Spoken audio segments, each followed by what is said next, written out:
प्रधानमंत्री नरेंद्र मोदी ने सीबीआई के हीरक जयंती समारोह का किया उद्घाटन। उत्कृष्ट कार्यों के लिए पुलिस अधिकारियों को राष्ट्रपति पुलिस पदक से किया सम्मानित। स्मृति डाक टिकट और स्मारक सिक्का जारी करने के साथ ही ट्विटर हैंडल किए जारी। पीएम मोदी ने शिलांग, पुणे और नागपुर में सीबीआई के नवनिर्मित कार्यालय परिसरों का भी किया उद्घाटन। प्रधानमंत्री ने कहा, सीबीआई ने अपने काम और कौशल से सामान्य जन में विश्वास किया पैदा।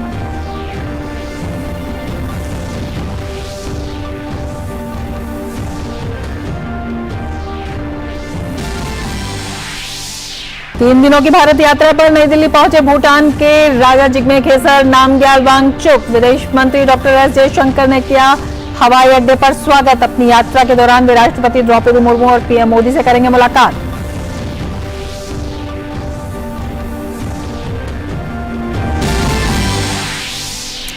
संसद में सत्ता पक्ष के राहुल गांधी से माफी की मांग और हिंडनबर्ग मुद्दे पर विपक्ष की जांच की मांग से उपजा गतिरोध आज भी जारी। संसद के दोनों सदनों की कार्यवाही दिन भर के लिए स्थगित।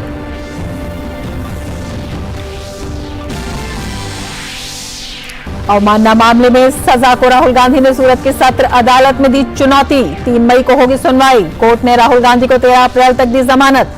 भारतीय जनता पार्टी ने सूरत में कांग्रेस के शक्ति प्रदर्शन पर साधा निशाना। संबित पात्रा ने कहा, ओबीसी समाज को अपमानित करने के बाद अब न्यायपालिका पर दबाव बनाने की कोशिश में है राहुल गांधी और कांग्रेस पार्टी। बिहार के नालंदा और सासाराम में हुई हिंसा पर विधानसभा में हंगामा। विधानसभा की कार्रवाई दोपहर 2 बजे तक स्थगित। भाजपा विधायकों ने विधानसभा के बाहर राज्य सरकार के खिलाफ किया प्रदर्शन।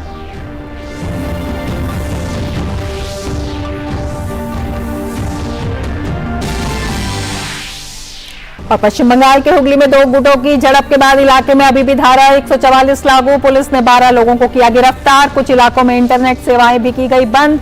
भारतीय जनता पार्टी ने राज्य में रामनवमी से जारी हिंसा की एनआईए जांच के साथ ही केंद्र सरकार से की हस्तक्षेप की मांग। मुख्यमंत्री ममता बनर्जी से मांगा इस्तीफा। कहा, पंचायत चुनाव के मद्देनजर तुष्टीकरण की राजनीति कर रही है ममता बनर्जी। नमस्कार, टीजी न्यूज में आपका स्वागत है। मैं हूं रमा त्यागी। लेंगे समाचार विस्तार से। प्रधानमंत्री नरेंद्र मोदी ने नई दिल्ली में केंद्रीय अन्वेषण ब्यूरो सीबीआई के हीरक जयंती समारोह का उद्घाटन किया। सीबीआई के हीरक जयंती वर्ष के उपलक्ष्य पर प्रधानमंत्री ने डाक टिकट और स्मारक सिक्का भी जारी किया।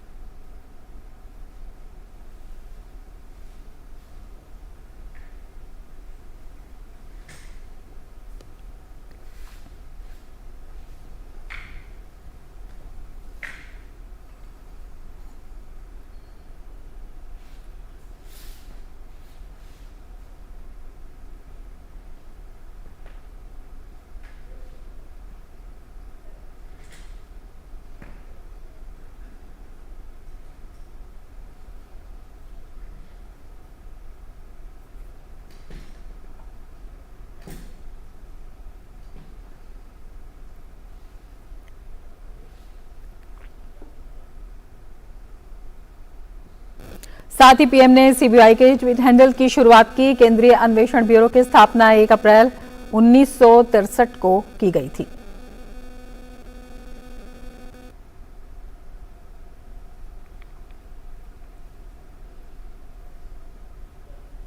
पीएम मोदी शिलांग, पुणे और नागपुर में सीबीआई के नवनिर्मित कार्यालय परिसरों का भी उन्होंने उद्घाटन किया।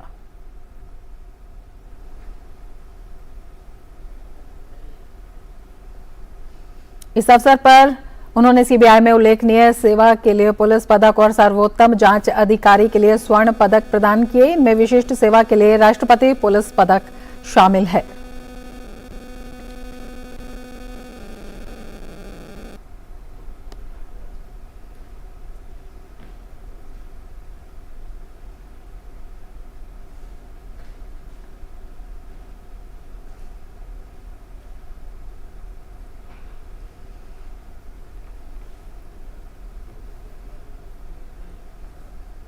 इस मौके पर प्रधानमंत्री ने सीबीआई की प्रशंसा करते हुए कहा कि सीबीआई ने अपने काम और कौशल से सामान्य जन में विश्वास पैदा किया है। उन्होंने कहा कि जब कोई केस असाध्य लगता है तो आवाज उठती है कि मामला सीबीआई को दे देना चाहिए। सीबीआई ने अपने काम से, अपने कौशल से सामान्य जन को एक विश्वास दिया है। आज भी जब किसी को लगता है कि कोई केस असाध्य है तो आवाज उठती है कि मामला सीबीआई को दे देना चाहिए। लोग आंदोलन करते हैं कि केस उनसे लेकर के सीबीआई को दे दो। यहां तक कि पंचायत स्तर पर भी कोई मामला आता है तो लोग कहते हैं, अरे भाई इसके तो सीबीआई के हवाले करना चाहिए। न्याय के, इंसाफ के एक ब्रांड के रूप में सीबीआई हर जुबान पर है। प्रधानमंत्री ने कहा कि पिछले 6 दशक में सीबीआई ने मल्टी डायमेंशनल और मल्टी डिसिप्लिनरी जांच एजेंसी के तौर पर अपनी पहचान बनाई है। पिछले 6 दशकों में सीबीआई ने मल्टी डायमेंशनल और मल्टी डिसिप्लिनरी जांच एजेंसी के तौर पर अपनी पहचान बनाई है। आज सीबीआई का दायरा काफी बड़ा हो चुका है। बैंक फ्रॉड से लेकर वाइल्ड लाइफ से जुड़े अपराधों, यानी यहां से यहां तक, महानगर से लेकर के जंगल तक अब सीबीआई को दौड़ना पड़ रहा है। पीएम ने कहा कि सीबीआई की मुख्य जिम्मेदारी भ्रष्टाचार से देश को मुक्त करने की है। भ्रष्टाचार कोई सामान्य अपराध नहीं होता, भ्रष्टाचार गरीब से उसका हक छीनता है। सीबीआई की जिम्मेदारी भ्रष्टाचार से देश को मुक्त करने की है। भ्रष्टाचार कोई सामान्य अपराध नहीं होता। भ्रष्टाचार गरीब से उसका हक छीनता है। भ्रष्टाचार अनेक अपराधों का सिलसिला शुरू करता है, अपराधों को जन्म देता है। भ्रष्टाचार लोकतंत्र और न्याय के रास्ते में सबसे बड़ा रोड़ा होता है। विशेष रूप से जब सरकारी तंत्र में भ्रष्टाचार हावी रहता है तो वो लोकतंत्र को फलने फूलने नहीं देता। जहां भ्रष्टाचार होता है वहां सबसे पहले युवाओं के सपने बलि चढ़ जाते हैं, युवाओं को उचित अवसर नहीं मिलते हैं। प्रधानमंत्री ने कहा कि 10 साल पहले ज्यादा से ज्यादा भ्रष्टाचार करने की होड़ लगी थी। उस दौरान बड़े बड़े घोटाले हुए, लेकिन आरोपी डरे नहीं क्योंकि सिस्टम उनके साथ खड़ा था। 10 वर्ष पहले जब आप गोल्डन जुबिली मना रहे थे तब देश में क्या स्थिति थी? तब की सरकार के हर फैसले, हर प्रोजेक्ट सवालों के घेरे में थे। करप्शन के हर केस में पहले के केस से बड़ा होने की होड़ लगी हुई थी। तूने इतना किया तो मैं इतना करके दिखाऊंगा। आज देश में इकोनॉमी की साइज के लिए लाख करोड़ यानी ट्रिलियन डॉलर की चर्चा होती है, लेकिन तब घोटालों की साइज के लिए लाख करोड़ की टर्म मशहूर हुई थी। इतने बड़े बड़े घोटाले हुए, लेकिन आरोपी निश्चिंत थे। उन्हें पता था कि तब का सिस्टम उनके साथ खड़ा है। पीएम ने कहा कि साल 2014 के बाद हमारा पहला दायित्व व्यवस्था में भरोसे को फिर कायम करने का रहा। इसीलिए हमने काले धन को लेकर, बेनामी संपत्ति को लेकर मिशन मोड पर एक्शन शुरू किया। साल 2014 के बाद हमारा पहला दायित्व व्यवस्था में भरोसे को फिर कायम करने का रहा और इसलिए हमने काले धन को लेकर, बेनामी संपत्ति को लेकर मिशन मोड पर एक्शन शुरू किया। हमने भ्रष्टाचारियों के साथ साथ भ्रष्टाचार को बढ़ावा देने वाले कारणों पर प्रहार करना शुरू किया। अब याद कीजिए, सरकारी टेंडर प्रक्रियाएं, सरकारी ठेके, ये सवालों के सबसे बड़े घेरे में थी। हमने इनमें पारदर्शिता को प्रोत्साहन दिया। आज जब हम 2G और 5G स्पेक्ट्रम के आवंटन की तुलना करते हैं तो अंतर साफ साफ नजर आता है। प्रधानमंत्री ने परिवारवाद पर प्रहार करते हुए कहा कि जब भाई भतीजावाद और परिवारवाद बढ़ता है तो समाज का, राष्ट्र का सामर्थ्य कम होता है। जब राष्ट्र का सामर्थ्य कम होता है तो विकास प्रभावित होता है। भ्रष्टाचार प्रतिभा का सबसे बड़ा दुश्मन होता है और यहीं से भाई भतीजावाद, परिवारवाद पनपता रहता है और अपना शिकंजा मजबूत करता रहता है। जब भाई भतीजावाद और परिवारवाद बढ़ता है तो समाज का, राष्ट्र का सामर्थ्य कम होता जाता है और जब राष्ट्र का सामर्थ्य कम होता है तो विकास अवश्य प्रभावित हो जाता है।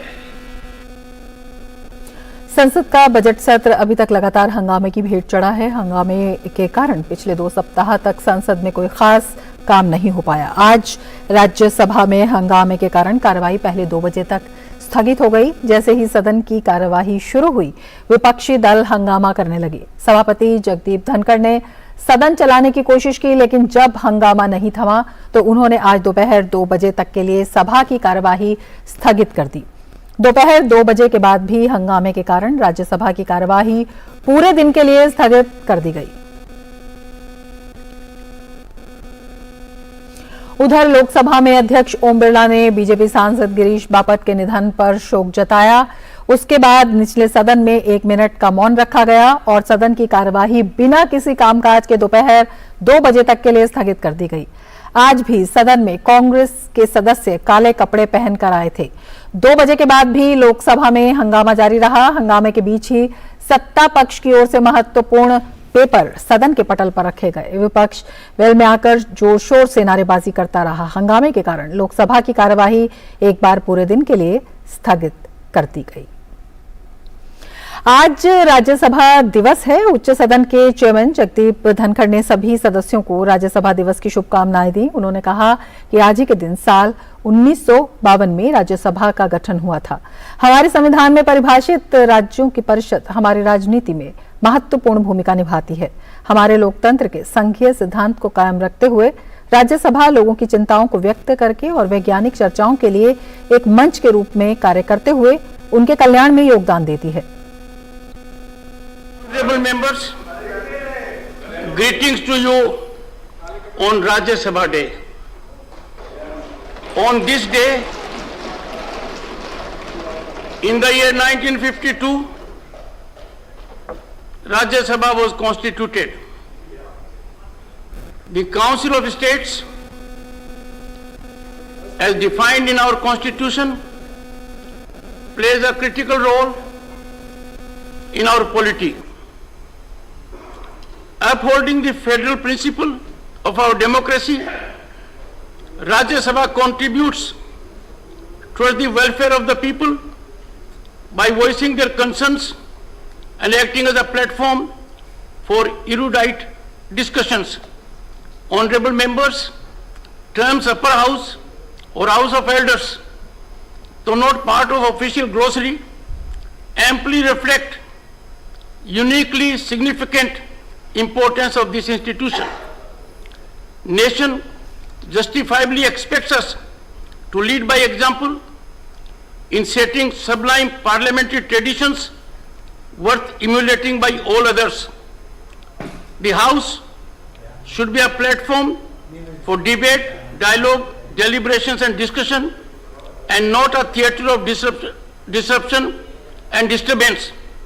On this significant occasion, I appeal to the honorable members of the upper house to resolve to protect the dignity of Rajya Sabha and engage in informed, meaningful debates and deliberations for the greater progress of the nation in Amrit Kal.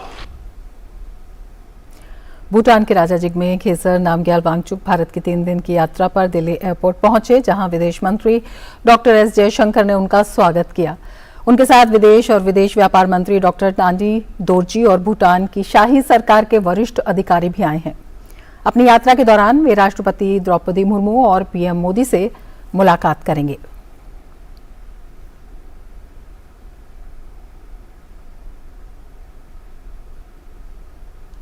मानहानि मामले में निचली अदालत के फैसले को कांग्रेस नेता राहुल गांधी ने सूरत की सेशंस कोर्ट में चुनौती दी है। सोमवार को राहुल गांधी को सूरत कोर्ट ने जमानत दे दी है। अब 13 अप्रैल को अगली सुनवाई होगी। राहुल गांधी भी सुनवाई के लिए सूरत कोर्ट पहुंचे थे। राहुल गांधी के साथ उनकी बहन और कांग्रेस महासचिव प्रियंका वाड्रा भी सूरत पहुंची। साथ ही कांग्रेस शासित 3 राज्यों के मुख्यमंत्री और पार्टी के अन्य वरिष्ठ नेता भी गुजरात पहुंचे। सूरत में मुख्य न्यायिक मजिस्ट्रेट एच वर्मा की कोर्ट में मोदी सरनेम को लेकर राहुल गांधी की ओर से की गई एक टिप्पणी के संबंध में दायर आपराधिक मानहानि के मुकदमे में उन्हें 23 मार्च को दोषी करार देते हुए 2 साल के कारावास की सजा सुनाई थी। हालांकि अदालत ने राहुल गांधी को उसी दिन जमानत भी दे दी थी और उनकी सजा के अमल पर 30 दिन के लिए रोक लगा दी थी ताकि वे ऊपरी अदालत में अपील दाखिल कर सकें।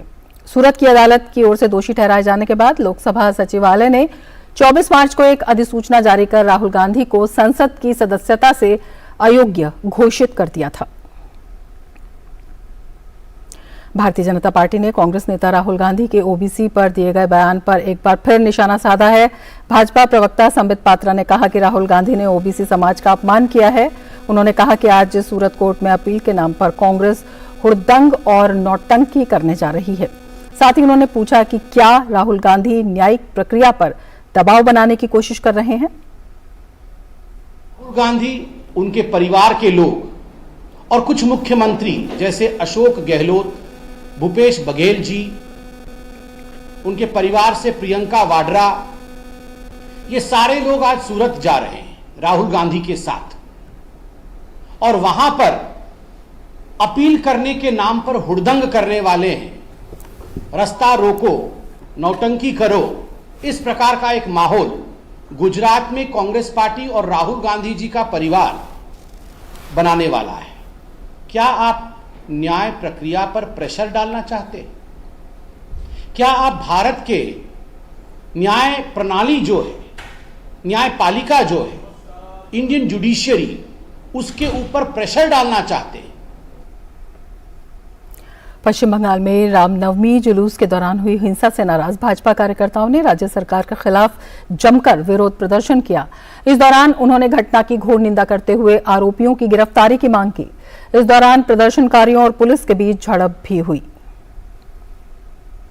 वहीं पश्चिम बंगाल बीजेपी प्रदेश अध्यक्ष ने हिंसा को लेकर पुलिस की भूमिका पर सवाल उठाए। उन्होंने कहा कि हमारे कार्यकर्ता हर जगह जाएंगे और घायलों से मिलने की कोशिश करेंगे। मजूमदार ने पश्चिम बंगाल में केंद्रीय बल की तैनाती और एनआईए द्वारा जांच की मांग की।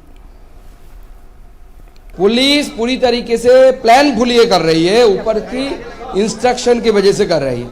यहाँ के सांसद, विधायक और कल रामनवमी के जुलूस से पहले अपरूपा बुद्धर का भी गाड़ी इधर दिखा गया। वो यहाँ पे क्या कर रहे हैं, उनके पतिदेव यहाँ पे क्या कर रहे थे, इसका भी इन्वेस्टिगेशन होना चाहिए। हर जगह जाने की कोशिश करेंगे जहां तक हम जा पाएंगे। हमारे कार्यकर्ता जहां पे आक्रांत हुए और जो इंज्योर्ड है उनसे मिलने की कोशिश करेंगे। इन्वेस्टिगेशन होना चाहिए सेंट्रल एजेंसी से, स्पेशली एनआईए से होना चाहिए। पूरे मामले में भाजपा ने एक बार फिर ममता सरकार पर हमला बोला। एक प्रेस वार्ता में पश्चिम बंगाल के हुगली से भाजपा सांसद लॉकेट चटर्जी ने कहा कि बंगाल में हिंसक झड़पें पूर्व नियोजित थी। उन्होंने कहा कि राज्य में पंचायत चुनाव को देखते हुए मुख्यमंत्री ममता बनर्जी बंगाल में जानबूझकर हिंसा करवा रही हैं। दिन रामनवमी का शोभा यात्रा के उस दिन ममता बनर्जी पूरा जो फोकस रामनवमी के शोभा यात्रा में थे, उस दिन धरना मंच उन्होंने प्री प्लान्ड वे में धरना मंच में उन्होंने वो थी। पुलिस एकदम पूरा दर्शक होकर सब कुछ देख रहे थे और कोई भी कुछ एक्शन नहीं लिया पुलिस एडमिनिस्ट्रेशन ने, लेकिन ममता बनर्जी अभी तक कोई भी एक्शन नहीं लिया। लॉकेट चटर्जी ने कहा कि बंगाल में ममता बनर्जी तुष्टीकरण की राजनीति कर रही हैं। जिस तरह की स्थिति पहले कश्मीर में थी, वही स्थिति अब बंगाल में है। पूरे मामले की एनआईए जांच के साथ साथ उन्होंने ममता बनर्जी से इस्तीफे की मांग की। विकास को लेके जो नरेंद्र मोदी जी का सामने जो देश आगे जा रहा है, लेकिन पश्चिम बंगाल अभी जैसा पुराना कश्मीर जैसा, पुराना कश्मीर में भी हम लोग देखे थे कि पाकिस्तान का झंडा उड़ते थे, पुराना कश्मीर में पत्थरबाजी होता था। अभी पुराना कश्मीर पाकिस्तान जैसा सिचुएशन पश्चिम बंगाल में हुआ, पूरा देश देखे। और हम लोग पश्चिम बंगाल में बंगाली हिंदुओं के लिए हम लोग खड़े हैं, उसके लिए हम लोग एप्रोप्रिएट एक्शन लेंगे। और ममता बनर्जी जो झूठ बोल रहे हैं, हम लोग चाहते हैं कि केंद्रीय सरकार इसको ठीक से देखे। हम लोग एनआईए इंक्वायरी मांग रहे हैं और हम लोग चाहते हैं कि as a chief minister, as a home minister Mamata Banerjee should resign. Lok Sabha सांसद किरण मुर्मू ने कहा कि कुछ दिन पहले बंगाल की सागरदिघी सीट पर चुनाव हुआ था जिसमें टीएमसी की हार हुई। अब ममता बनर्जी मुस्लिम वोट को खुश करने के लिए ये षड्यंत्र कर रही हैं। उन्होंने राज्य में राष्ट्रपति शासन लगाने की मांग की। रामनवमी के जुलूस में क्यों ऐसा हुआ, किस लिए हुआ? एक्चुअली ममता बनर्जी का अभी जो जैसे सोच रहा है, वो जैसे करने चाह रहा है, मुस्लिम लोगों को खुश करने के लिए ये सब कर रहा है हर जगह में। आप देखिए जो सागरदिघी का जो उपनिर्वाचन हुआ, चुनाव हुआ, वहाँ हार गई हूँ। मुस्लिम लोग उससे दूसरा जगह में वोट अपना जो वोट डाला है, इसलिए उनको दिमाग खराब हो गया। अब बख्तुई में क्या हुआ, वहाँ पे जो घटना घटी आपको सबको मालूम है। इसलिए ममता बनर्जी अभी कोशिश कर रहा है वहाँ पे डिवाइडिंग रूल ज़्यादा से ज़्यादा वहाँ पे लागू करने की कोशिश कर रहा है। बिहार के सासाराम में शुक्रवार को रामनवमी पर भड़की हिंसा के 4 दिन बीत जाने के बाद भी माहौल काफी तनावपूर्ण बना हुआ है। सोमवार को धमाका हुआ। बताया जा रहा है कि यह धमाका सुबह 4 बजे हुआ। इसकी आवाज इतनी तेज थी कि लोग दहशत में आ गए। घटना की जानकारी मिलने के बाद पुलिस भी मौके पर पहुंची। हालांकि पुलिस ने बाद में बताया कि धमाका पटाखे की आवाज से हुआ था।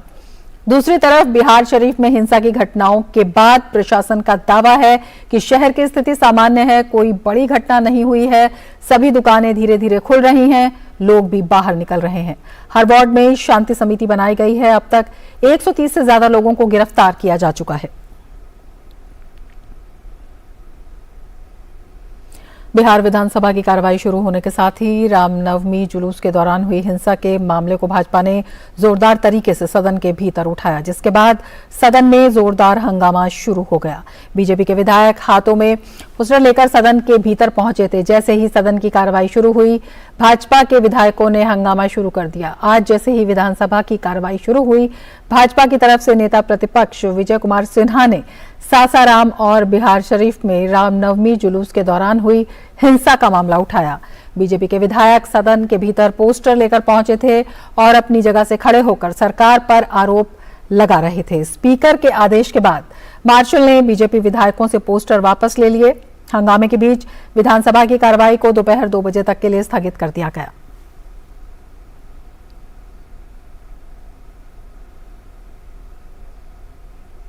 बिहार में रामनवमी की शोभा यात्रा के दौरान हुए पथराव को लेकर विपक्ष ने पटना में विधानसभा के बाहर विरोध प्रदर्शन किया। भाजपा की तरफ से नेता प्रतिपक्ष विजय कुमार सिन्हा ने बिहार में हुई हिंसा पर राज्य के मुख्यमंत्री के इस्तीफे की मांग की। जरूरी दवाओं की कीमत बढ़ने की अफवाहों और इस संबंध में कांग्रेस के आरोपों को केंद्रीय स्वास्थ्य मंत्री मनसुख मांडविया ने खारिज किया है। मांडविया ने कहा कि असल में 1 अप्रैल से 651 जरूरी दवाओं की कीमत 6.73% कम हुई है। केंद्रीय स्वास्थ्य मंत्री डॉक्टर मनसुख मांडविया ने कांग्रेस अध्यक्ष मल्लिकार्जुन खड़गे को एक के बाद एक ट्वीट करके उनके आरोपों का जवाब दिया। उन्होंने अपने ट्वीट में लिखा है कि दवाओं के महंगा होने को लेकर आपने ट्वीट के माध्यम से जो जानकारी दी है उस बारे में विनम्रता पूर्वक कुछ तथ्य बताना चाहूंगा। यूपीए सरकार में बनाए गए डीवीसीओ 2013 के प्रावधान के अनुसार हर साल डब्ल्यूपीआई के हिसाब से फार्मा कंपनी दवाई के दाम बढ़ाती या घटाती है, लेकिन सरकार ने नवंबर 2022 में आवश्यक दवाओं की सूची और दामों को रिवाइज किया। डीपीसीओ 2013 के तहत इस तरह अधिसूचित दवाओं की मान्य सीलिंग प्राइस संशोधित करने का कार्य एनपीपीए द्वारा आरंभ कर दिया गया है। अब तक 870 आवश्यक दवाओं में से 651 की नई सीलिंग प्राइस अधिसूचित की जा चुकी है, जिसके कारण दवाओं के मान्य सीलिंग प्राइस में औसत 16.62% की कमी हुई है। परिणाम स्वरूप उपभोक्ताओं को सालाना लगभग 3500 करोड़ रुपए की बचत होगी। डब्ल्यूपीआई सीलिंग 651 आवश्यक दवाओं की मान्य सीलिंग प्राइस में 12.12% की मर्यादा में कंपनी 1 अप्रैल 2023 से दवाई के दाम बढ़ा सकती है।